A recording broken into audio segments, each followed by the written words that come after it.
May nakikinig, hindi titikom kanyang bibig.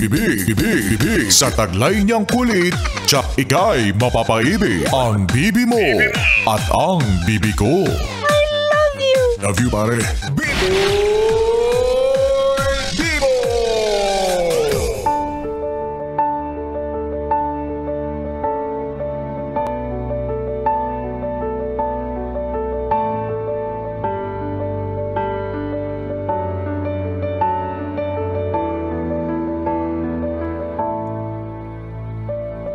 Gandang gabi! Ako'y nagbabalik, DJ B-Boy Bibo, para sa ating tuloy-tuloy na BB Time tungkol sa usapin para sa mga taong kinukumpara ang sarili sa iba.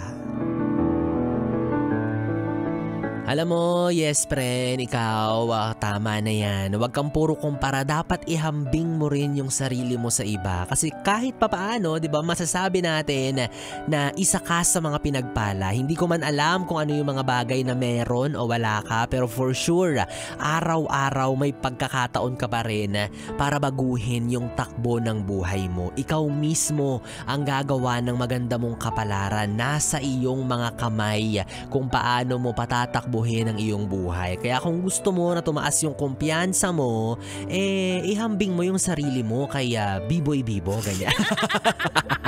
Diba? Hindi ko nalugi dito kahit walang ligo, mukhang mabango. Oo, hindi pwedeng wala ka ng pera tapos halatang halata pa. Charot.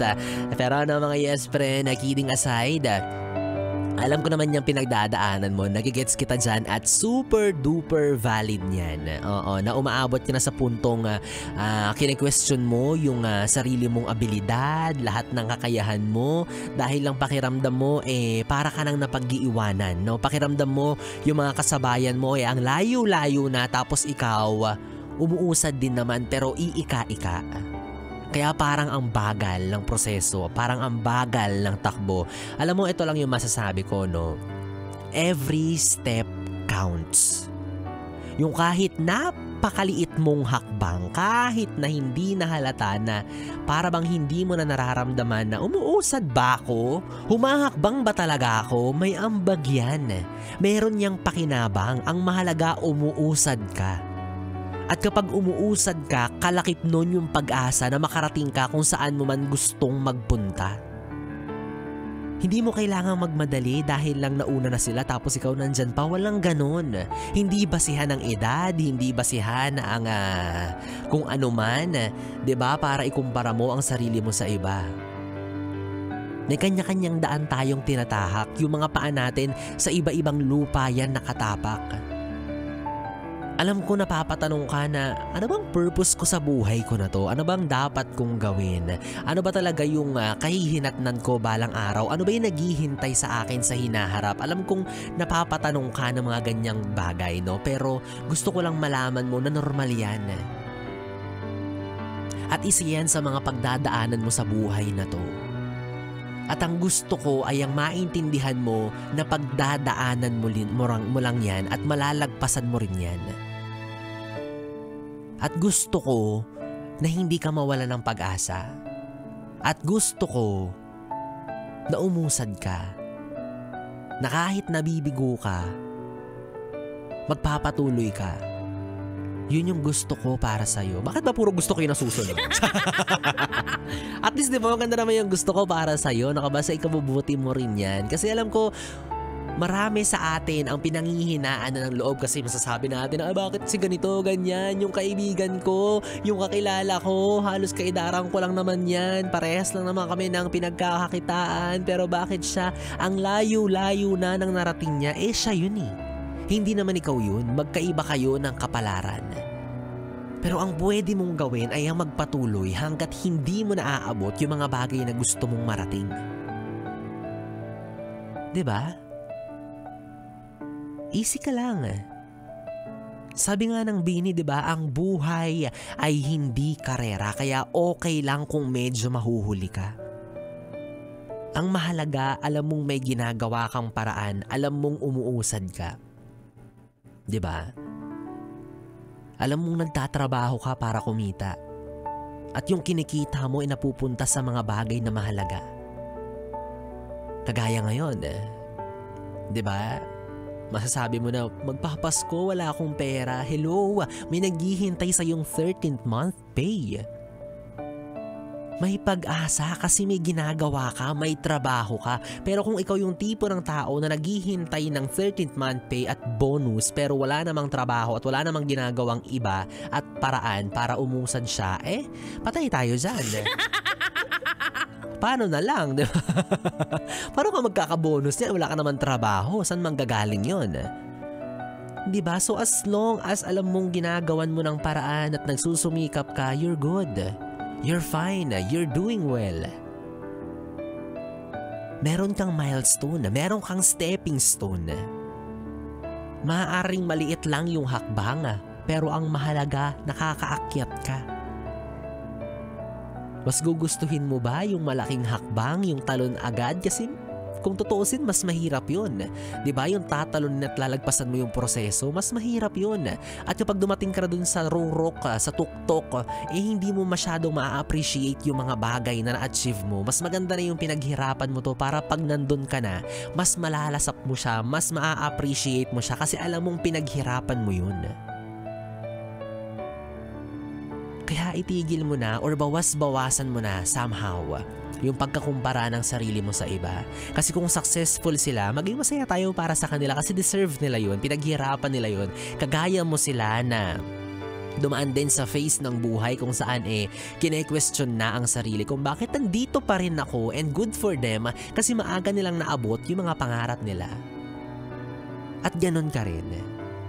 Naabot ka rin sa ganong disposisyon kung magpapatuloy ka at hindi ka magpapatinag, lalo na sa mga hamon, lalo na yung mga failures. Hindi ibig sabihin no na tapos na ang lahat, hindi porket nagkakamali ka, nadadapa ka, wala ka ng pag-asa. Tandaan mo na ang kabiguan ay isang tagumpay na ipinagpaliban lamang. Again, ang kabiguan ay tagumpay na ipinagpaliban lamang. Merong right timing ang lahat ng bagay para sa'yo. Darating din yung oras mo, darating din yung tagumpay na para sa'yo at magbubunga rin lahat ng pinaghirapan mo. At basta kapag dumating man sa punto na yumaman ka na, pwede mong lingunin ulit yung kahirapan. Pwede mong balikan ng iyong pinanggalingan at pwede mong gantihan ang kahirapan sa pamamagitan at sa paraan na makakatulong ka sa mga nangangailangan kung meron ka ng kakayahan. Sana hindi lumaki yung ulo mo. Kung magiging rebelde ka man sa hirap ng buhay na to, sana gamitin mo sa magandang paraan kung saan makakatulong ka rin sa mga taong alam mong minsan mong pinagdaanan yung buhay na meron sila. Kung meron lang naman, hindi naman to sapilitan, ha? Baka naman awayin mo ko, sabihin mo, pinaghirapan ko to, ba't ko ibibigay sa iba? Di wag, ang damot naman ito. Charot. Sige na, yes, friend. Alam mo, danyan din ako. Huwag ka nang masyadong mag-alala. Noon, ganyan na ganyan din ako nung nag-aaral pa ako. Masasabi ko nga, eto nga, bata pa lang ako, no? Nakakaramdam na ako ng mga ganyang pagkakataon sa buhay ko. At normal yan, lalo na kapag ganitong kaedaran, di ba? Mga 20s to 30s. Naku, napakaraming question yan. Kasi noon, mga yes, friend, kung hindi nyo na itatanong, noong nag-aaral pa lang ako, dati akala ko, pag nagkatrabaho na ako, mayaman na ako. Kaya ko nang bilhin lahat. I can buy you, your friends, and this bar. Yung mga ganyang eksena. Yung tipong makakabili na ako agad ng sarili kong sasakyan, makakabili na ako agad-agad ng magandang bahay. Yun pala, it's a prank. Sapat lang pala yung kinikita ko para hindi ako mamatay. Diba? Stepping stone at least. Diba kahit papaano, meron akong sariling kinikita, meron akong sariling income. Although, masasabi ko yung mga iba kong kaedaran, medyo malayo-layo na yung narating. No, pero I'm happy for them. Kasi sila yun. Fate nila yun. And ako, I'm just waiting and hustling. Wow! Hustling? Diba? Ako, alam ko sa sarili ko na nagsusumikap pa rin ako para maabot ko yung mga pangarap ko. At gusto ko ganun ka rin. Again, gusto ko na naman to para sa'yo. No? Nakikialam ako sa buhay mo O sige na yes friend, para mas lalo kang mapalubag, mas gumaan ang iyong nararamdaman, no? Baka sakaling ikayaman mo rin to. Eto na, i-announce ko na kung sino ang mapalad na nanalo ng 500 piso para sa ating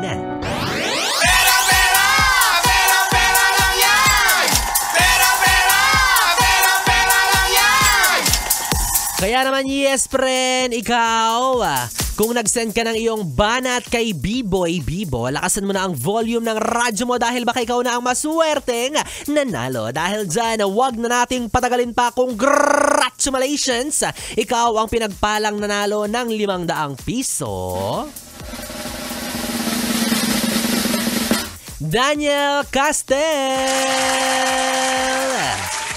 Yon, grabe naman yon. At ang dahilan kung bakit siya nanalo, ito ay dahil sa nakakatuwang banat niya kay B-Boy Bibo. Ang sabi niya ay... B-Boy Bibo, sana chubibo ka na lang. Bakit? Para makasakay ako at paikot-ikot ako sa puso mo. Wow, grabe ka naman, Kuya Daniel. Para makasakay ako, para makaikot ako dyan sa puso mo. May mga ganyan ka bang nalalaman buti na lang di ako chubibo. Kasi kung chubibo ako, naku, sasakyan ako nito ni Kuya Daniel. Ayoko. Diba? Gusto mo yung binigyan na kita ng 500, gusto mo may kasama pang dagan. Ikaw o ikaw Kuya Daniel, kung narinig mo to, babanatan din kita ha. Ikaw, chubibo ka ba? Bakit? Kasi nahihilo ako sa'yo, ang sakit mo sa ulo. Daniel Castel, congratulations sa'yo. Ang kailangan mo naman sa gawin sa ngayon ay mag-send ka lang ng iyong valid ID at GCash number para tuloy mo nang makuha ang iyong tumataginting na 500 piso para sa ating...